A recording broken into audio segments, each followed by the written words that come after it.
Selamat sore saudaraku yang kekasih dalam Kristus Yesus, rekan-rekan di GBA.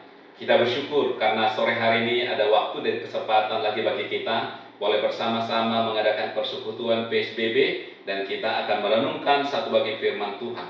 Untuk itu saya mengajak kita bersama-sama berdoa. Terima kasih Bapak karena sore hari ini Engkau memberikan waktu dan kesempatan lagi bagi kami boleh mengadakan persekutuan PSBB dan seluruh rekan-rekan di GBA. Kiranya persekutuan kami boleh menyenangkan hatimu dan tiba waktunya kami akan membaca merenungkan satu bagian firman-Mu. Kiranya Roh Kudus menolong kami boleh menikmati kebenaran ini menjadi berkat yang meneguhkan iman kami. Tolong hamba-Mu yang men-sharingkan firman-Mu. Di dalam nama Kristus Yesus kami menaikkan syukur dan doa kami. Amin. Saudara kekasih, sore hari saya mengajak kita membaca satu bagian firman Tuhan yang diambil dari Yohanes pasal yang ke-10 ayat yang ke-28 sampai 29. Saya bacakan buat kita demikian firman Tuhan. Dan aku memberikan hidup yang kekal kepada mereka, dan mereka pasti tidak akan binasa sampai selama-lamanya, dan seorang pun tidak akan merebut mereka dari tanganku. Bapakku yang memberikan mereka kepadaku lebih besar daripada siapapun, dan seorang pun tidak dapat merebut mereka dari tangan Bapa. Saudara, mengawali perenungan ini saya ingin men-sharingkan apa yang pernah saya alami ketika awal menjadi hamba Tuhan penuh waktu di satu gereja. Saudara, setelah kami mengadakan persekutuan pemuda, maka beberapa anggota persekutuan ini yang adalah pemudi datang ke kantor saya dan bertanya demikian, Bang Midian, apakah Bang Midian sudah yakin bahwa Bang Midian diselamatkan? Kalau yakin, kapan peristiwa itu terjadi?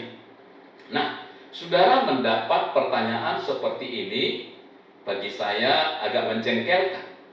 Kenapa? Bagaimana mungkin saya menjadi seorang hamba Tuhan penuh waktu tanpa memiliki kepastian akan keselamatan? Apa yang akan saya ajarkan kepada jemaat saya jikalau sendiri tidak yakin kalau saya sudah diselamatkan? Maka dengan sedikit rasa jengkel saya menjawab mereka, saya yakin saya sudah diselamatkan. Saya juga yakin saya sedang diselamatkan. Saya juga yakin bahwa saya pasti akan diselamatkan. Nah, saudara, jikalau pertanyaan ini kembali saya ajukan kepada kita yang menyaksikan atau mengikuti acara ini, apakah Anda masing-masing sudah yakin bahwa hidupmu diselamatkan oleh Kristus? Mungkin Anda berkata, yakin Pak Pendeta. Atau mungkin ada juga di antara saudara yang ragu-ragu, mempertanyakan di dalam hati saudara, apakah saya sudah selamat? Apakah saya sudah mengalami anugerah itu? Atau jangan-jangan belum? Saudara, engkau bersama dengan Tuhan yang berurusan. Tetapi melalui perenungan sore hari ini saya mengajak kita untuk memiliki sebuah keyakinan bahwa engkau dan saya ketika percaya kepada Kristus Yesus sebagai Tuhan dan Juru Selamat secara pribadi, maka keselamatan itu adalah sesuatu yang pasti. Tetapi jika engkau belum yakin bahwa engkau percaya menerima Yesus, maka hari ini waktunya bagi engkau untuk bisa membuka hatimu, percaya kepada Kristus Yesus sebagai Tuhan dan Juru Selamatmu secara pribadi. Saudara yang kekasih dalam Kristus Yesus, kepastian keselamatan adalah sesuatu pengajaran yang sangat penting di dalam teologi Kristen, apalagi khususnya di dalam teologi Taufik. Karya keselamatan yang dikerjakan oleh Kristus Yesus bagi setiap kita adalah sesuatu yang pasti karena dua alasan. Yang pertama, saudaraku, karena keselamatan itu dikerjakan oleh Allah Tritunggal. Sebelum kita memperhatikan poin ini bahwa keselamatan dikerjakan oleh Allah Tritunggal, mari kita memahami terlebih dahulu apa sih yang dimaksudkan dengan diselamatkan. Ada dua pengertian. Yang pertama itu adalah terlepas dari hukuman dosa, terhindar dari murka Allah. Di dalam 2 Tesalonika pasal yang pertama ayat yang ke-9 dikatakan di sana, firman Tuhan berkata, mereka ini akan menjalani hukuman kebinasaan selama-lamanya, dijauhkan dari hadirat Tuhan dan dari kemuliaan. Saudara, ayat ini jelas memberitahukan kepada kita bahwa orang-orang berdosa akan mengalami kebinasaan selama-lamanya, dijauhkan dari hadirat Tuhan dan dari kemuliaan Tuhan. Tetapi ketika engkau dan saya percaya dan menerima Yesus Kristus sebagai Tuhan dan Juru Selamat secara pribadi, itu berarti, saudaraku, bahwa engkau dan saya dibebaskan dari hukuman dosa itu. Tetapi arti yang kedua dari diselamatkan adalah terlepas dari kuasa dosa, dibebaskan dan beroleh kemerdekaan. Roma 7 ayat yang ke-15 sampai 16 mengatakan demikian. Sebab apa yang aku perbuat, aku tidak tahu. Karena bukan apa yang aku kehendaki yang aku perbuat, tetapi apa yang aku benci itulah yang aku perbuat. Jadi, jika aku perbuat apa yang tidak aku kehendaki, aku menyetujui bahwa hukum Taurat itu baik. Saudara, ayat ini memperlihatkan kepada kita sesungguhnya ada pertentangan di dalam diri manusia. Dia ingin berbuat baik, tetapi justru yang tidak baik yang dia perbuat. Dia tidak ingin melakukan sesuatu yang jahat, tetapi justru itu yang ia perbuat. Kenapa? Itulah daya ikat dosa, membuat kita begitu terkungkung, kita terikat. Tetapi dikatakan bahwa ketika engkau dan saya percaya dan menerima Yesus sebagai Juru Selamat kita secara pribadi, maka kita terlepas dari kuasa dosa yang mengikat itu, sehingga kita memiliki kemampuan untuk hidup berkenan dan melakukan apa yang benar di hadapan Allah. Saudaraku yang kekasih dalam Kristus Yesus, pengertian akan kepastian keselamatan ini penting bagi kita. Kenapa? Karena dengan mengerti bahwa kita sudah diselamatkan dan itu adalah sesuatu yang pasti, kita menghargai anugerah itu, maka kita akan hidup berkenan kepada Allah, kita melakukan apa yang menjadi kehendak Allah di dalam kehidupan kita, dan kita memuliakan Allah. Tetapi di sisi lain, jikalau kita tidak mengerti konsep yang benar, maka kita tidak akan menghargai anugerah itu. Kita akan hidup menurut kehendak dan keinginan kita semata-mata. Kita akan mengecewakan Tuhan di dalam perjalanan kehidupan kita. Saudaraku yang kekasih dalam Kristus Yesus, kepastian keselamatan itu adalah realisasi dari apa yang Allah Tritunggal kerjakan. Bapa mengutus anaknya Yesus Kristus ke dalam dunia. Dan ketika Yesus Kristus ada di dalam dunia, Ia mengerjakan keselamatan itu melalui kematiannya di kayu salib dan kebangkitannya menang atas maut. Dan Roh Kudus ada di dalam dunia ini saat ini untuk menyadarkan manusia bahwa manusia itu berdosa yang membutuhkan pengampunan dosa di dalam Yesus Kristus. Saudaraku yang kekasih dalam Kristus Yesus, jelas ini memperlihatkan kepada kita bahwa anugerah keselamatan adalah sesuatu yang pasti karena dikerjakan oleh Allah Tritunggal, bukan oleh manusia. Juga bukan karena campur tangan kita 50% bagian Allah, 50% bagian kita. Jikalau itu adalah karya manusia, maka itu bisa hilang dan pasti akan hilang. Kenapa? Jangankan untuk menjaga keselamatan kita, menjaga benda-benda yang kita miliki pun seringkali kita tidak mampu. Bukankah kita seringkali kehilangan gadget kita? Kenapa? Mungkin tertinggal, mungkin diambil orang, mungkin dirampok orang. Kita tidak mampu untuk menjaganya, apalagi untuk menjaga kehidupan kita sampai kepada kekekalan. Tetapi karena ini adalah karya Allah Tritunggal, maka itu menjadi sesuatu yang pasti dan tidak ada seorang pun yang dapat mengambilnya, sebagaimana dikatakan di dalam Yohanes 10 ayat yang ke-28 dan 29 tadi.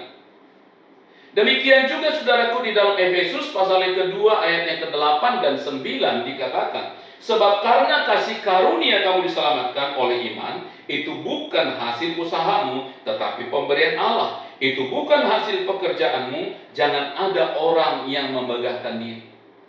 Saudara, ketika engkau dan saya mengalami keselamatan, kita nggak perlu berbangga, karena itu anugerah Allah semata-mata. Karena itu, mari kita hidup dengan menghargai anugerah itu. Hiduplah berkenan kepada Allah. Yang kedua, keselamatan itu menjadi sesuatu yang pasti karena dimeteraikan dengan kehadiran Roh Kudus Allah di dalam kehidupan kita. Efesus pasal yang pertama ayat yang ke-13 dan 14 berkata demikian. Di dalam Dia kamu juga, karena kamu telah mendengar firman kebenaran, yaitu Injil keselamatanmu, di dalam Dia kamu juga, ketika kamu percaya, dimeteraikan dengan Roh Kudus yang dijanjikannya itu. Ayat 14. Dan Roh Kudus itu adalah jaminan bagian kita sampai kita memperoleh seluruhnya, yaitu penebusan yang menjadikan kita milik Allah untuk memuji kemuliaannya. Saudaraku, ada dua kata yang perlu kita perhatikan. Dikatakan dimeteraikan, dan yang kedua dikatakan menjadi jaminan bagian kita. Saudara, kita melihat apa sih fungsi meterai? Yang pertama adalah menjamin keaslian suatu benda. Di dalam 1 Raja 21 ayat yang ke-8 berkata demikian. Kemudian ia menulis surat atas nama Ahab, memeteraikannya dengan meterai raja, lalu mengirim surat itu kepada tua-tua dan pemuka-pemuka yang diam sekota dengan Nabot. Saudara, ayat ini memberitahukan kepada kita ada sebuah surat yang ditulis atas nama Raja Ahab, lalu kemudian dimeterai dengan cincin meterai raja. Saudara, ketika sudah dimeterai, memperlihatkan bahwa surat itu adalah sesuatu surat yang asli, bukan surat yang palsu. Surat itu adalah surat yang sah dan tidak boleh diganggu-gugat atau diragukan keabsahannya karena ada meterai raja di sana. Itu memperlihatkan bahwa surat itu punya kewenangan untuk dilaksanakan. Yang kedua, meterai juga memberikan jaminan kepemilikan. Saudara, di perpustakaan pribadi saya ada banyak buku di sana. Ya, ada ratusan, mungkin bisa lebih kurang 1000. Setiap buku itu saya meterai dengan stempel milik pribadi pendeta media. Saudara, jikalau ada satu saat satu orang atau salah satu jemaat saya mengambil buku itu dan membawa ke rumahnya, tidak mengembalikannya, dan ketika saya menemukan buku itu di rumahnya, saya akan berkata, itu milik saya. Dia tidak dapat berdalih untuk berkata, itu milikku, aku beli dari toko buku tertentu. Bagaimana membuktikannya? Ketika kita membuka, maka di dalamnya ada beberapa tempelan stempel meterai yang membuktikan itu adalah milik saya. Saudara, ketika engkau dan saya percaya dan menerima Yesus sebagai juru selamat secara pribadi, maka Roh Kudus diberikan di dalam hidup kita menjadi meterai dan jaminan bahwa kita ini adalah milik Allah yang asli, milik Allah yang utuh, dan tidak milik orang lain atau bukan milik si jahat. Maka iblis tidak mungkin bisa mengklaim bahwa engkau dan saya miliknya karena ada meterai Roh Kudus di dalam kehidupan kita. Sekali lagi saudara, di dalam Yohanes pasal yang ke-10 ayat yang ke-28 dan 29 itu menegaskan kepada kita bahwa keselamatan kita itu adalah sesuatu yang pasti. Mungkin engkau bertanya, bagaimana kalau aku jatuh ke dalam dosa?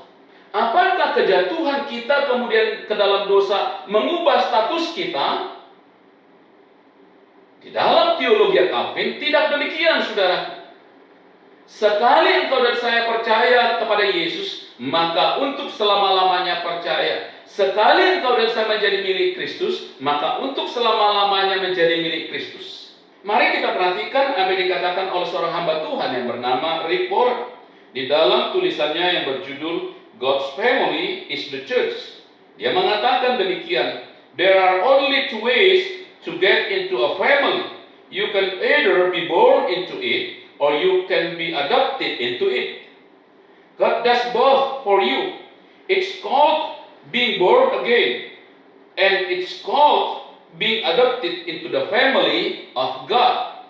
Dia berkata ada dua cara yang dilakukan Allah untuk menjadikan Anda dan saya menjadi anak-anaknya. Diadopsi atau mengalami kelahiran baru. Ketika engkau dan saya diadopsi menjadi milik Allah, maka kita menjadi miliknya. Ketika engkau dan saya mengalami kelahiran baru secara rohani, maka engkau dan saya menjadi milik Kristus. Lebih jauh, Rick Warren mengatakan demikian, Once you are born, you cannot be unborn. Once you are born again, you cannot be unborn again. You can grieve the Father, just like we sometimes bring grief to our early parents. The fellowship may be broken, but no matter what your parents say, everybody knows you are still their child. In the same way, once you be a child in the family of God, you are in. Saudara, jelas kata-kata Rick Warren ini meneguhkan kembali bahwa sekali kita masuk menjadi anggota keluarga Kristus, kita tidak akan pernah bisa berubah statusnya, sekalipun kita jatuh kembali di dalam dosa. Tetapi saudaraku yang kekasih, bukan berarti kita dapat berkata, kalau demikian, jikalau kepastian keselamatan itu menjadi milik kita dan tidak bisa hilang oleh karena kita jatuh ke dalam dosa, marilah kita berbuat dosa seenak kita. Saudaraku, itu mengindikasikan bahwa engkau dan saya belum percaya kepada Yesus. Karena ketika engkau dan saya mengalami anugerah keselamatan, maka hidup kita tentu akan bersyukur kepadanya oleh karena anugerah yang besar itu, dan kita menghargai anugerah itu dengan berjuang, dengan berupaya untuk hidup benar dan berkenan di hadapan Allah. Karena itu saudaraku yang kekasih, melalui perenungan sore hari ini, kiranya iman kita semakin diteguhkan. Tuhan Yesus berkati. Mari kita berdoa. Terima kasih Bapa, kami boleh bersama-sama merenungkan bagian firman Tuhan kembali yang meneguhkan iman kami, bahwa sekali kami menjadi milik Kristus, apapun tidak dapat memisahkan kami. Kami tetap menjadi milik-Mu.